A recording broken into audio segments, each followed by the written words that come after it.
Ce livre, Une vie d'éclair, n'est pas un recueil de nouvelles, mais un ensemble organisé de façon à ce que chaque récit ricoche sur les autres et finisse par produire une sorte de réaction physico-chimique qui serait, si on veut, l'unité. Il s'agit non pas d'entendre éclair comme une série de flashs détachés les uns des autres, mais comme une combinaison pour produire cet effet de durée, ce sentiment qu'on assiste à une trajectoire complète dont on ne recevrait que les informations intermittentes. La notion d'éclair, d'ailleurs, m'intéressait au moment où il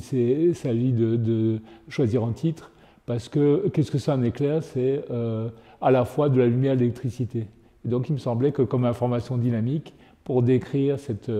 vitesse du personnage et les circonstances successives et parfois contradictoires dans lesquelles il se trouve plongé, comme dans autant d'aventures parfois minuscules et parfois un peu plus dangereuses, il me semblait que Éclair disait bien ces deux choses-là, la lumière et l'électricité.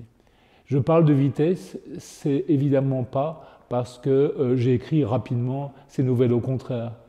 Un des secrets de la littérature, c'est qu'on arrive à produire un certain sentiment d'urgence ou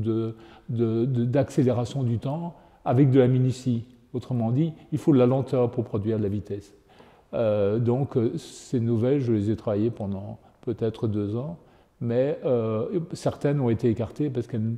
s'inséraient pas suffisamment à l'ensemble, elles ne donnaient pas assez le sentiment de la continuité à travers le discontinu qui fait qu'on passe d'un texte à l'autre avec des espèces d'arrêts, de petits blocages à la respiration, et puis ça repart comme un souffle coupé qui redevient un souffle régulier. Ça me plaisait parce que pour moi, dire ce que c'est une aventure globale, hein, c'est pas seulement des éclairs, mais c'est une vie d'éclairs, c'est dire comment on organise sa vision du monde. Le personnage qui dit je, qui parfois me ressemble dans certaines nouvelles, qui parfois dans d'autres semble assez différent de ce que je peux être ou de la façon dont je me représente moi-même,